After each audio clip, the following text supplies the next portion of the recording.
I don't know if I can do another 30, but we'll try.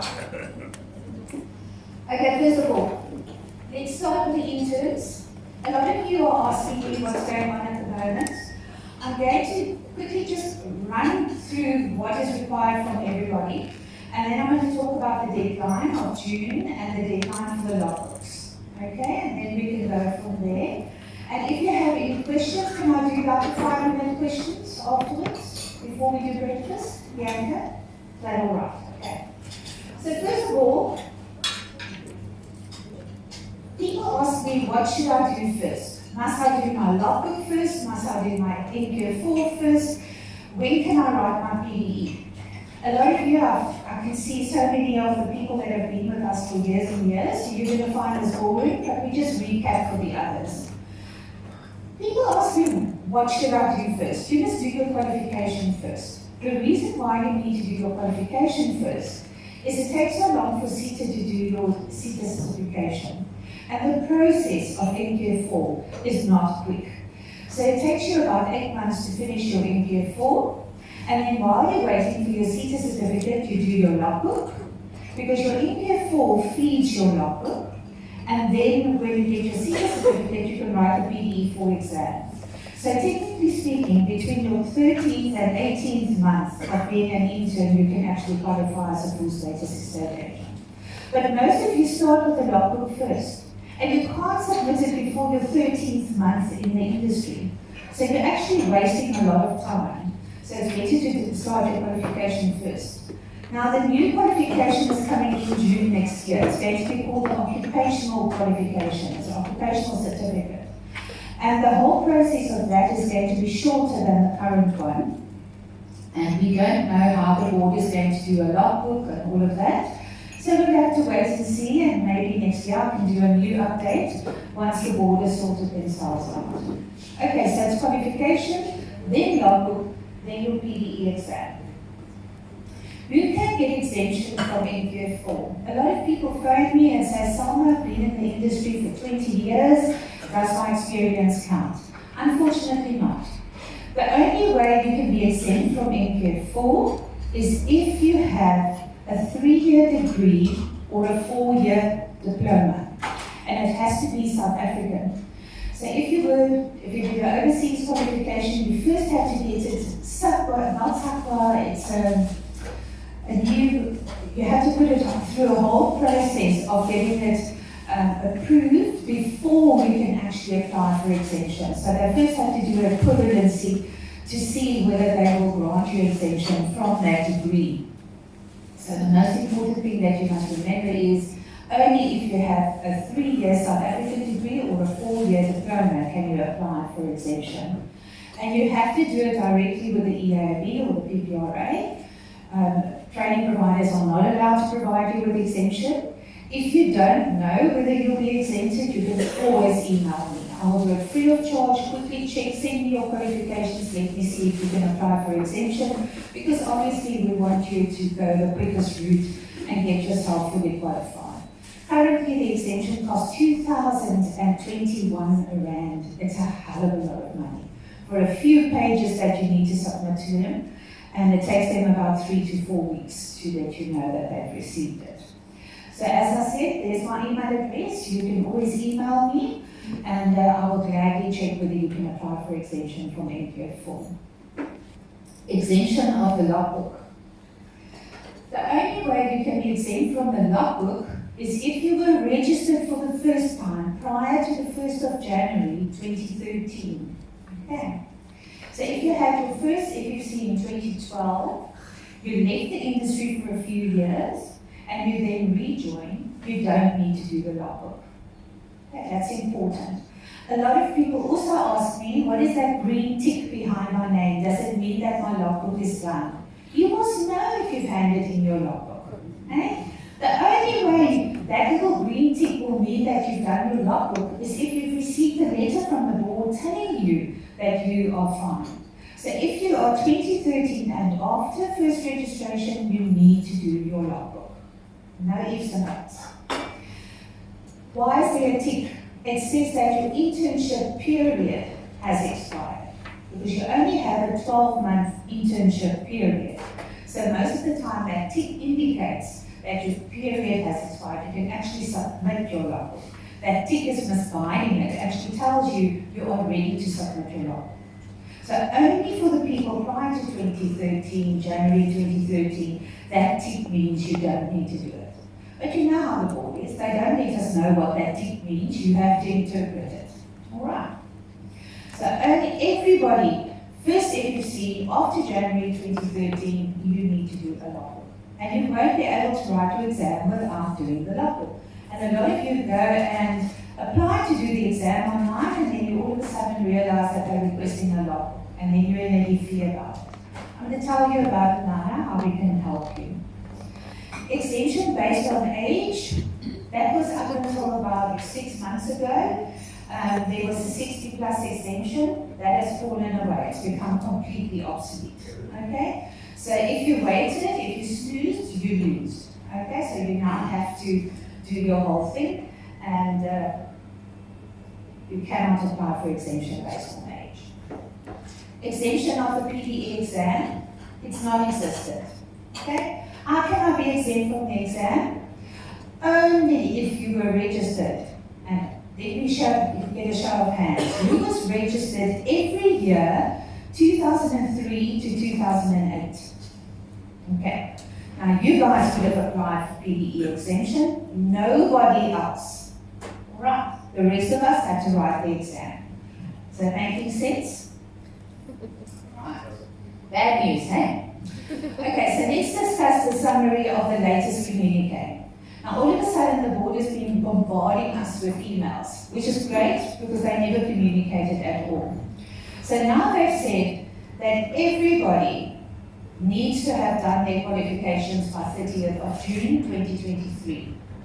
Is that correct? No, not everybody. Only people who were registered for the first time prior to June 2021. Who's that? Give me an indication of hands. Everybody who was registered prior to June 2021. Now you need to be done by June. All right. Everybody else who received their first FFC after July 2021, you do not form part of this cutoff. However, a month ago, out of the blue, one little line in a big communication, and they say to us, logbooks must be in by 31st of March. And a few of you had small heart attacks in the process. Okay? If you have still not done your logbook and you know that you are part of it, okay, now who is this? This is everybody who's been an intern for more than 18 months. They must have their logbooks in. Right. So now, some of you have been doing your logbooks through your companies, some of you have been doing your logbooks through other attorneys or whoever. Doesn't matter to me who you do your logbook with. What you need to realize is the logbook should not be a huge exercise. The logbook is basically a summary of your life in real estate. So what we do is 9 o'clock in the morning, you come in, you start doing your compiling your logbook, you walk out at 3 o'clock that afternoon, and your logbook is done and dusted. How do we do it? We give you a list of documents that you need to go and get together like a squirrel. And then the day of your class, you come to class, and Ralph and them have actually sponsored about 10 or 12 people to go through the logbook. And I can tell you now, we've been doing it for 3-4 years, we've never had a rejection of a logbook. We know what the board wants, we know how the logbook must look, so if you've gone through us, we'll do it. And if you attended today's session, you can let us know, and we will give you a discount. Okay, it usually costs 1,000 Rand, and I will give you a 250 Rand discount if you're in today's class, in today's room, and you want to complete your logbook for us. More details later. Right, so what is going to happen if you are non-compliant by June 2023? What you have to realize is the PPRA needs to put the new act in place. They cannot put the new act in place unless they've cleaned up. Okay, so they are currently busy with a huge cleaning up process, and a lot of people are going to lose their licenses. So what is going to happen more or less July, and do not think they are going to change it.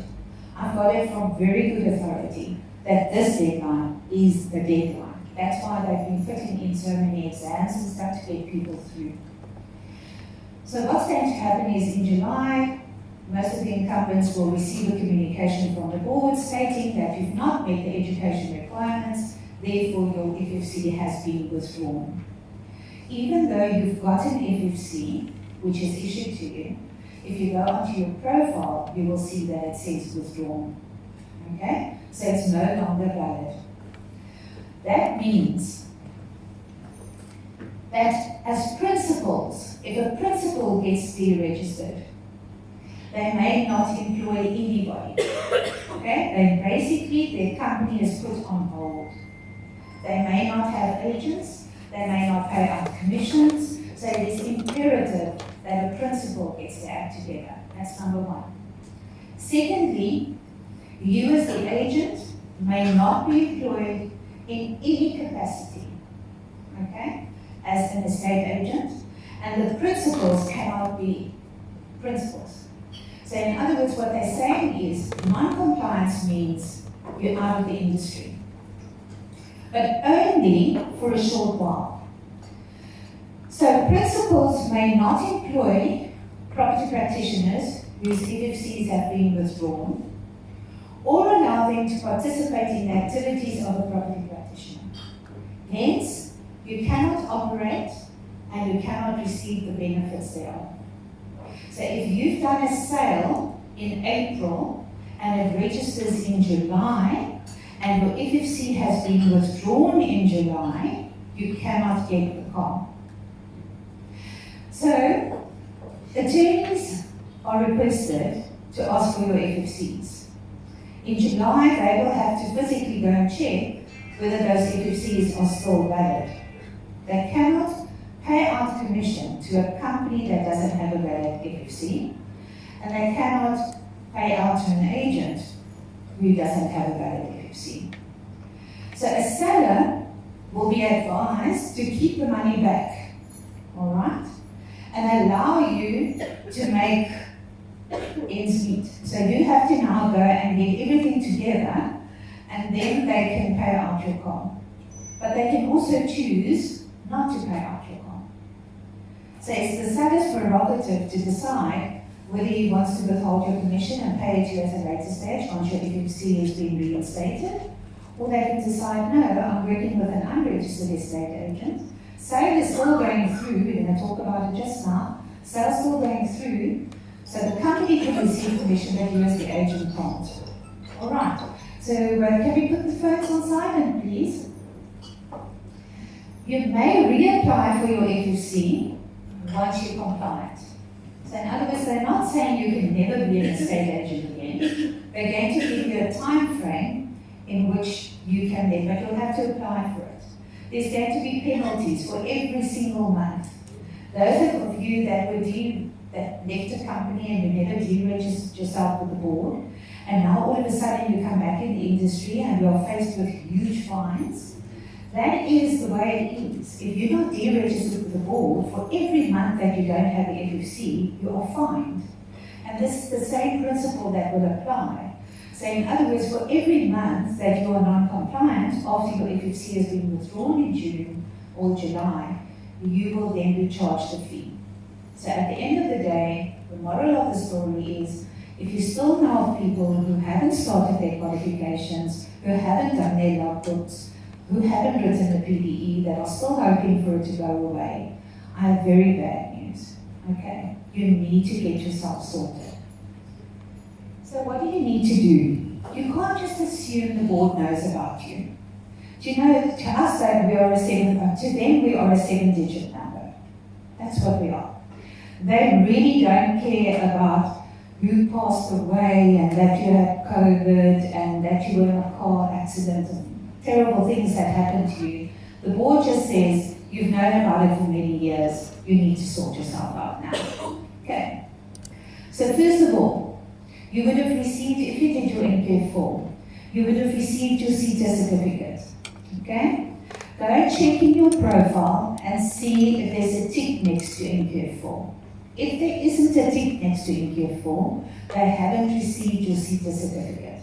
So you must email that ASAP to upgrades@thepppra.org.za and ask them to upgrade your education status. All right? Logbook, all of those I've discussed who needed to have it in. You must submit your logbook by the 31st of March, which has come and gone. If you still haven't submitted your logbook, just do it in April. You know the board. We all know that they are always a little bit behind. So the chances are they're not going to penalize you if it still arrives in April.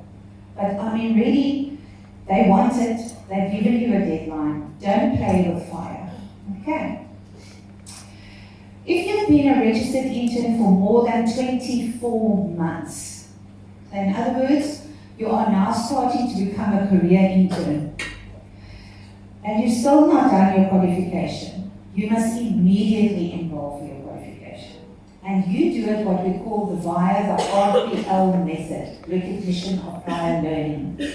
Now the RPL method is shorter, it's usually cheaper, but the problem is you get no support. You have to do everything on your own. At iSiKolo, we've decided no, we're not going to do that anymore. We have a dedicated facilitator for RPL, but we only do it online. Mondays we do module 1, Tuesdays we do module 2, Wednesdays module 3, Thursdays maths, and Fridays lit. And as you go along, you just sign in for the classes that you wish to attend. And your facilitator for RPL is Kimberly. She's sitting here in front. Just raise your hand and I can see who you are. So Kimberly is the facilitator for RPL. So at iSiKolo, you are not left to your own devices anymore. We will get you through this by hook or by crook. Okay, not crook, scatter, crook, skibberpike. Okay. If you are enrolled with a training provider that you are currently with, complete it as soon as possible. Okay? Moenie wag nie. Dis nou een van daai goed. It's one of those unnecessary evils. You just have to get it done. Alright. What you also need to realize is once you've completed your portfolio, it has to be assessed. Then it has to be internally moderated. Then it has to be externally verified by Services CETA. Just to give you an indication, last year we certificated over 600 people. We currently have more than 1,800 students busy with the NK4. So it's about the size of, the school is about the size of Stellenberg High. So it's a process. It doesn't happen overnight. You have to do it and just get through it, but realize it's going to take a while. In March, we applied for a verification visit. We only got a date for May. So in other words, the people that will be verified in May will still be able to write the May exam. But the people who are going to be verified after May will not be able to write the May exam. I'm hoping that the board's going to introduce another PPE for June because of the deadline. They did one in April, so hopefully they'll do another one in June. If you have been a registered intern for more than 24 months, you need to write the PDE in May. Now you're looking at me and you say, well, I haven't done this and I haven't done that. Okay, let's work through it. Okay? So if you are in that category where you don't really know what's going on, contact us and we will get back to you and tell you what you need to do. Free of charge, I'm not going to charge you for that. They only charge you once you're involved. That you don't do for free. Check your education status on the PPRA website to ensure that you are compliant. If you don't know how to check, send me your ID number, your 7-digit number, or an old FFC with your ID number, and I will check for you. Okay? For more information or assistance, you're welcome to contact us on these contact details over here, and Bianca will have the details as well. CPD. Another one of those things that you don't know when must you do it. It's only for full status agents and only for principals. So when you do it, you start the January after becoming a full status agent. So if you became a full status agent last year, then this year is your first, if you see it as a full status, you need to start your CPD this year. It's a 3-year cycle, happens over and over and over. How long? Forever. Until you leave the industry, you will CPD, okay? Until the board changes it. The new online or e-learning, the board says it will be available from the 15th of May. We know the board, okay? So let's make it the 31st of May. But the chances are that it won't be ready the 15th of May. I tried to do my 2022 one forever and a day, and I managed to finish mine about 2 weeks ago. So, and listen, those videos are tedious, eh? They're properly slop and aandag labor, and it's difficult. Okay. So CPD is not for sissies. It's quick and easy, but it's irritating. So I feel your pain because I've been there. All right. So the new fee for 23-24 is not 608 Rand, but 1,608 Rand. Dis daarom goed oor vir prinsipale. I think the principals, laatst was 2,500 geweest. So ours has come down, and I think agents pay 2,000. So that's also come down. So it's very important that you realize that they're actually giving us something cheaper. Huh? Kan jy dit vir nog glo? Ander klap Okay. Yeah, so if you don't know if you need to do it, you can also contact me and I can give you the bad news or the good news. So just to summarize, we do the NK4, the NK5, the RPL, NK4 and NK5, the local population workshops, the PDE group classes. We've got handouts on the table. You can speak to Kimberly, she's here, she's got some forms and stuff, so if you need to speak to any of us, Chini's also here. These are my left and right hands. They will be able to also assist you during the break if you have any questions. And then obviously there's my dearest husband, Hunters, who you can also contact. The moral of the story is, education is compulsory. Is it going to go away? No. I know Rebozo was telling a lot of people last year that they're going to sue the board and all things are going to happen and you mustn't do your NK4 and look what happened. Okay?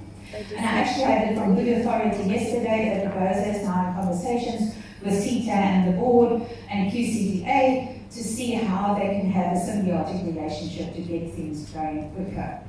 Because if when the new PPRA education requirements come in, you basically only have a 6 months internship period. So you'll have to do your NQ4 quickly, you will have to do your PDE exam.